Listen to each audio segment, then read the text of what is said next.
Magic, কুফরি কালাম বা তাবিজ করা, এসব বিষয়গুলোর নাম শুনলে ভয় ধরে যেতে পারে যে কোনো মানুষের মনে। কিন্তু কখনো কি আপনার মনে প্রশ্ন জেগেছে, কি এই কালো জাদু, কিভাবে বা দুষ্ট জিনের খপ্পরে পড়ে জীবনে উল্টো বানের পানির মতো টাকা খরচ হতে থাকে।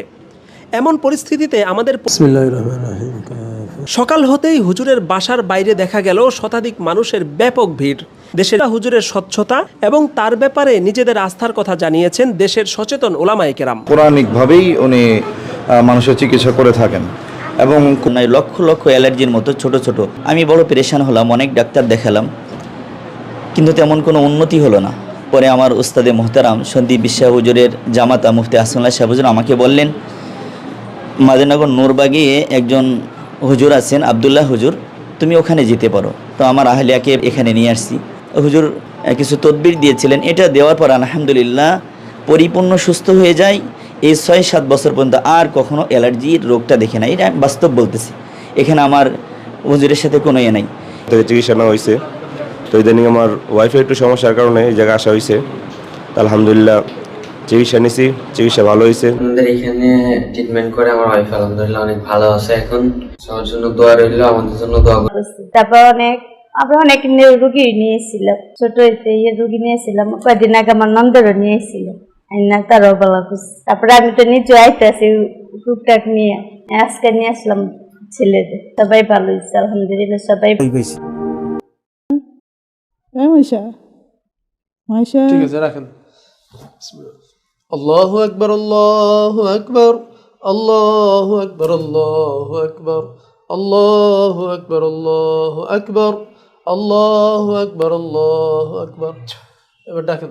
মাইশা একটু ওঠো, মাইশা সোজা হও, সোজা হও, হ্যাঁ সোজা হও, চোখ খোলো, সোজা হয়ে বসো, হাত পা ঝেড়ে বসো, হ্যাঁ স্বাভাবিক বসো। এখান থেকে টিস্যু নেন, টিস্যু দিয়ে মুখটা মুছাই দেন।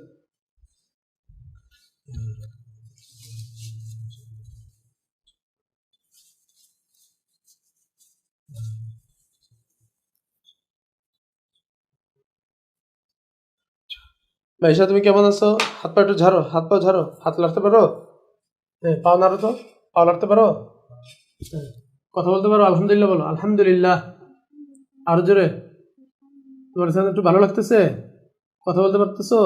পানিটা দেন, এই পানিটা 3 বারে খাও। তুমি এখন হাতটা লাড়ো, হাতটা লাড়ো, পরিপূর্ণ শক্তি আসছে দেখো তো, পাটাও লাড়তে পারো? হ্যাঁ ঠিক আছে। ব্যথাটা তো আছে? তোমার কোনো ব্যথা আছে? এবার দাঁড়াও তো দেখি, একা একা দাঁড়াও, একা একা দাঁড়াও, বিসমিল্লাহ, আলহামদুলিল্লাহ। হ্যাঁ হাঁটো, একা একা হাঁটো। হাঁটতে কোনো কষ্ট হচ্ছে কি না? আবার এদিকে আসো। এখন তুমি হাঁটতে পারতেছো? কোন ধরনের কষ্ট আছে? মুখে কথা বলো। হ্যাঁ আলহামদুলিল্লাহ বলো। আলহামদুলিল্লাহ। তোমার কাছে ভালো লাগতেছে? জি। তুমি কত পার্সেন্ট ভালো মনে হচ্ছে তোমার কাছে? আমার কাছে পরিপূর্ণ সুস্থ মনে হচ্ছে। আপনার মেয়ে যে 2 বছর পর আল্লাহ তাআলা পরিপূর্ণ শিফা দিলেন, পরিপূর্ণ সুস্থ পেয়ে আপনার কাছে কেমন অনুভূতি আসতেছে বলেন? আলহামদুলিল্লাহ, আল্লাহর কাছে লাখ কোটি শুকরিয়া। আল্লাহ তাআলা যেন আমার মেয়েকে যে অচল অবস্থা থেকে যেন আল্লাহ তাআলা সুস্থতা দিয়েছেন, এই জন্য আমি শুকরিয়া আদায় করি। আলহামদুলিল্লাহ, আলহামদুলিল্লাহ। জি। আপনার মেয়ের গায়ে এখন কোনো জাদু নেই, জাদুর প্রভাবে যত কষ্ট